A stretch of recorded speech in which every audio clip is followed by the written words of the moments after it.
Friends, நீங்கள் விக்ரமாதித்யன் கதைகளை தொடர்ச்சியாக பார்க்க பாத்ரி போன வாரத்தில் சந்திரவர்மன் வந்து உடல்நிலை சரியில்லாமல் படுத்திருந்தான். அப்போ வந்து அவரோட நான் மகன் அருகில் கூப்பிட்டு இருக்க போது அவரோட நாலாவது மகனை மட்டும் அழைத்து பக்கத்தில் வச்சு கூப்பிட்டாங்க, பேசினார். அப்போ அவருக்கு மற்றவங்களாம் தெரிஞ்சு நம்மளோட அந்த நாலாவது மகனையும் ரொம்ப பிடிச்சிருக்குன்னு சொல்லி, ஏன்னா அவரை கூப்பிட்டு வந்து நீ வந்து திருமணம் செய்தால் உனக்கு வந்து கெட்ட பேர், மக்கள்கிட்ட வந்து கெட்ட பேர் கிடைக்கும், அதுக்கு நீ திருமணம் செய்யாமல் இருக்கிறேன்னு அந்த பையன் சொல்கிறான். அதுக்கு வந்து அரசர் வந்து நீ திருமணம் செய்யறதுக்கு எனக்கு ஆட்சேபம் இல்லை, ஆனால் நீ திருமணம் செஞ்சால் நான் சொல்கிற மந்திரத்தை நீ தினமும் சொல்லு, அவனுக்கு எந்த கெட்ட பேரும் வராமல் பார்த்துக்கலாம். சரி, அதை 108 தினமும் சொன்னால் எனக்கு எந்த பிரச்சனையும் வராது அப்படின்னு சொல்கிறாரு. நான் வந்து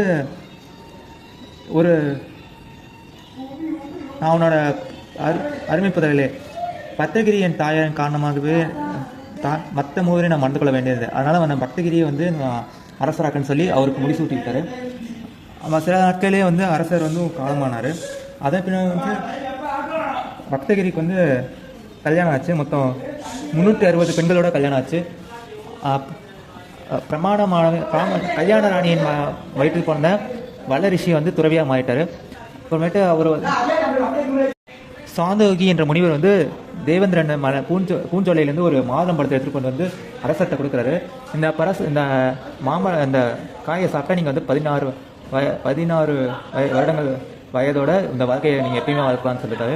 இதை வந்து அவர் இத்தனை மனைவி இருந்தாலும் அவர் ரொம்ப விரும்பிய முதல் மனைவியான மோகனாங்கிலிடம் கொடுத்தார். இந்த காயை சாப்பிட்டா நீங்கள் வந்து ரொம்ப வாழ்க்கையை வாழ்வீங்கன்னு சொல்லி அவங்களோட மனைவியும் மகிழ்ச்சியாக வாங்கி வச்சுட்டாங்க. அப்புறமேட்டு நாணியின் நடத்தை சந்தேகம். அவங்க வந்து திடீரென்று ஒரு வேலைக்காரி வந்து ஒரு கூடையில் வச்சு இந்த மாதுளங்காயை கொண்டு போனதை வச்சு அரசர் பார்த்தாரு. திடீர்னு அரசர் வந்து கூப்பிட்டாரு, ஏன் எப்படி இந்த இது கிடச்சி சொல்லி, இது என் மேலே இருக்க ஆசையால் வந்து காவலாளி குதிரை ஓட்டு வேண்டும் இந்த இடத்த இதை கொடுத்தாருன்னு சொல்லிச்சு அந்த பொண்ணு. அந்த குதிரை எனக்கு வந்து வேற ஒருத்தர் மேலே ஆசையாக இருந்தாலும் அவனுக்காக நான் கொடுக்குறேன்னு சொன்னார். முடிச்சு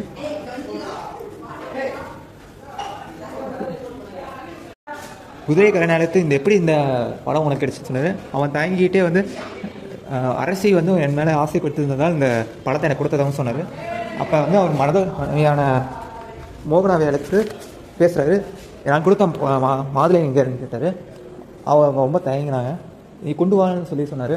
அப்புறமேட்டு அவன் உண்மையை சொல்லிட்டான், நான் குதிரைக்காரன்ட்டு கொடுத்தேன் என்று. அதை கேட்டனும் வந்து அரசரின் மனம் நொறுங்கிவிட்டது. அறநூறுகளெல்லாம் கிட்டவன் ஆகிய அவன் நிதானமாக யோசித்தான். தன்னுடைய ஆசை சிதறி அவமானம் அடைந்த பிறகு இனி இந்த வாழ்க்கை இருக்கக்கூடாதுன்னு சொல்லி அவர் துறவு வாழ்க்கைக்கு சென்று விட்டார். விக்ரமாதித்தனுக்கு முடிசூட்டி விட்டு பட்டியை அமைச்சராக அறிவித்தார். நெக்ஸ்ட்டு விக்ரமாதித்தன் எல்லா அரசுகளுடன் மொத்த ராஜ்யத்தை கைப்பற்றி ஆளணும்னு சொல்லி இருந்தார். பட்டி அமைச்சு நம்மளோட தேசத்தை விரிவுபடுத்துறதுக்கு என்ன பண்ணலான்னு சொல்லி கேட்டார். நான் பட்டி வந்து சுற்றுப்பயணம் மேற்கொண்டு வரேன்னு சொல்லி சொன்னார். குணவதி ஆற்றைக்கு அடுத்த வனசகிரி என்ற மலைச்சரில் ஒரு மேட்டுப்பள்ளத்தில் இருந்த ஒரு நகரத்தை அடைந்தார். அங்கே ஒரு காளி கோயிலும் ஒட்டி இருந்தது. அங்கே ஒரு குளமும் இருந்தது. அங்கே ஒரு படித்தார். இங்கே 7 உதிரிகளை ஒரே வெட்டில் வெட்டி அப்படியே குளத்தின் மையத்தில் தலைகீழ யார் குதிக்கிறாங்களோ காளி வந்து அவங்க ஆட்சி தந்து அவருக்கு ஆசைப்பட்ட மொத்தம் அளிப்பதாக இருந்து குறிப்பிடப்படுது.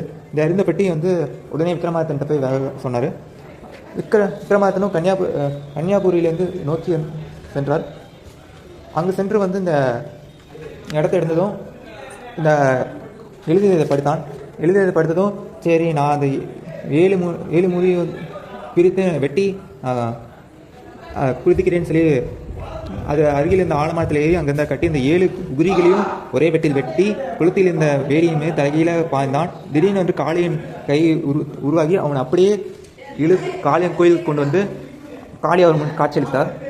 காளியை பட்டியும் விக்ரமாதித்தன், இத்தகைய வீர தீர செயல்மிக்க உன்னை வணங்குகிறேன்.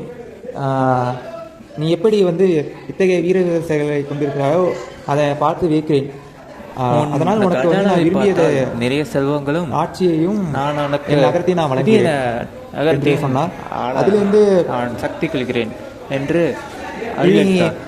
அதே போல் புதிய பட்டியும் இடத்தில் உஜினி செல்வங்கள் மிகுந்து காணப்பட்டார். மகாலிபுரம் புதிய நகரத்தை உருவாக்க வேண்டும் என்று கன்னியாகுமரி உஜ்ஜயினி மகாலிபுரம் என்ற இடத்தை உருவாக்கினார். அதிலிருந்து அவர் வாழ்வில் நிறைய மாற்றம் ஏற்பட்டது. அதை பின்னர் கதையில் பார்ப்போம். தொடரும். அடுத்தடுத்த வீடியோஸ் நிறைய பார்க்கலாம். தேங்க்ஸ் ஃபார் வாட்சிங்.